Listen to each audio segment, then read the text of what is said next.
Assalamualaikum warahmatullahi wabarakatuh. Saya Raudatul Ain, NIM 1914201147 dari kelas PBSD semester 3. Di sini saya akan menjawab soal UTS, mata kuliah Bank dan Lembaga Keuangan Syariah. Pertanyaan nomor 1. Jelaskan dampak buruk dari implementasi penggunaan riba dan masyir terhadap perekonomian. Jawab, riba. Pertama, dapat mengakibatkan volatilitas ekonomi banyak negara. Sistem ekonomi ribawi atau bunga menjadi puncak utama penyebab tidak stabilnya nilai uang sebuah negara. Kedua, di bawah sistem ekonomi ribawi, kesenjangan pertumbuhan ekonomi masyarakat dunia makin terjadi secara konstan, sehingga yang kaya semakin kaya dan yang miskin semakin miskin. Ketiga, suku bunga juga berpengaruh terhadap investasi, produksi, dan terciptanya pengangguran. Semakin tinggi suku bunga, maka investasi semakin menurun dan produksi juga menurun. Jika produksi menurun, maka akan meningkatkan pengangguran. Keempat, bahwa suku bunga akan secara signifikan menimbulkan inflasi. Inflasi yang disebabkan oleh bunga adalah inflasi yang terjadi akibat ulah tangan manusia. Kelima, sistem ekonomi ribawi juga telah menjerumuskan negara-negara berkembang kepada jebakan hutang yang dalam, sehingga untuk membayar bunga saja mereka kesulitan apalagi bersama pokoknya. Masyir dapat menghambat laju pembangunan dan pemerataan kesejahteraan karena banyaknya orang-orang yang terjerumus dalam perjudian dan lupa dalam tanggung jawabnya. Soal nomor 2. Jelaskan fungsi dari Dewan Pengawas Syariah atau DPS pada Bank Syariah dan sebutkan fatwa DSN terkait tabungan serta jabarkan akan apa saja yang digunakannya pada produk tabungan Bank Syariah. Jawab, terdapat dua fungsi dari Dewan Pengawas Syariah atau DPS pada Bank Syariah. 1. Fungsi penasihat. Fungsi ini untuk menjamin berbagai kebijakan bisnis yang dilakukan agar tetap sesuai syariat. 2. Fungsi dalam proses melakukan pengembangan produk yang akan disampaikan kepada DSN untuk memperoleh fatwa. Fatwa tentang tabungan ada dua jenis. 1. Tabungan yang tidak dibenarkan secara syariah, yaitu tabungan berdasarkan perhitungan bunga. 2. Tabungan yang dibenarkan, yaitu tabungan yang berdasarkan prinsip mudorobah dan wadiyah. Ketentuan umum tabungan berdasarkan mudorobah. 1. Dalam transaksi ini, nasabah bertindak sebagai sohibul mal atau pemilik dana, dan bank bertindak sebagai mudorib atau pengelola dana. 2. Dalam kapasitasnya sebagai mudorib, bank dapat melakukan berbagai macam usaha yang tidak bertentangan dengan prinsip syariah dan mengembangkannya, termasuk di dalamnya mudorobah dengan pihak lain. 3. Modal harus dinyatakan dengan jumlahnya dalam bentuk tunai, bukan piutang. 4. Pembagian keuntungan harus dinyatakan dalam bentuk nisbah dan dituangkan dalam akad pembukaan rekening. 5. Bank sebagai mudorib menutup biaya operasional tabungan dengan menggunakan nisbah keuntungan yang menjadi haknya. 6. Bank tidak diperkenankan mengurangi nisbah keuntungan nasabah tanpa persetujuan yang bersangkutan.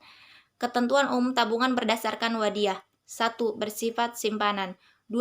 Simpanan bisa diambil kapan saja atau berdasarkan kesepakatan. 3. Tidak ada imbalan yang diisyaratkan kecuali dalam bentuk pemberian adhaya yang bersifat sukarela dari pihak bank. Soal nomor 3.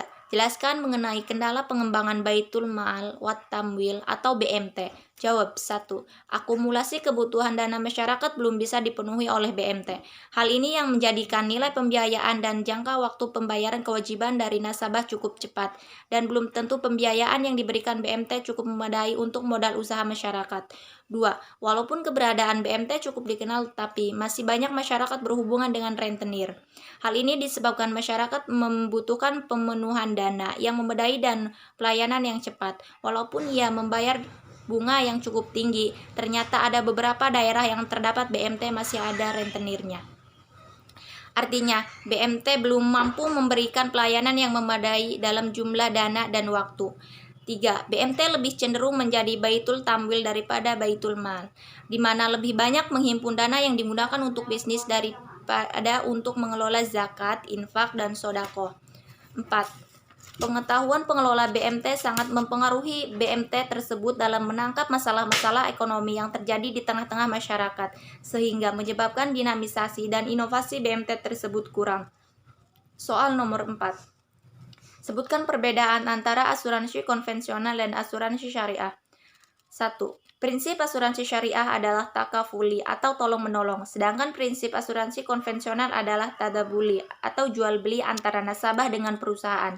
2. Dana yang terkumpul dari nasabah perusahaan asuransi syariah atau premi diinvestasikan berdasarkan syariah dengan sistem bagi hasil atau mudorobah.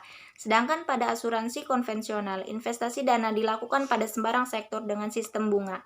3. Pada asuransi syariah, premi yang terkumpul diperlakukan tetap sebagai dana milik nasabah. Perusahaan hanya sebagai pemegang amanah untuk mengelolanya. Sedangkan pada asuransi konvensional, premi menjadi milik perusahaan dan perusahaanlah yang memiliki otoritas penuh untuk menetapkan kebijakan pengelolaan dana tersebut. 4.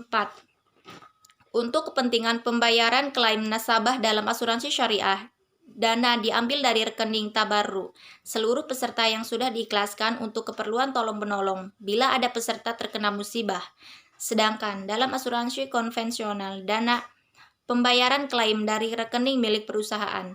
5. Dalam asuransi syariah, keuntungan investasi dibagi dua antara nasabah selaku pemilik dana dengan perusahaan selaku pengelola dengan prinsip bagi hasil. Sedangkan dalam asuransi konvensional, keuntungan sepenuhnya menjadi milik perusahaan. Jika tidak ada klaim, nasabah tidak mendapatkan apa-apa. Terima kasih. Wassalamualaikum warahmatullahi wabarakatuh.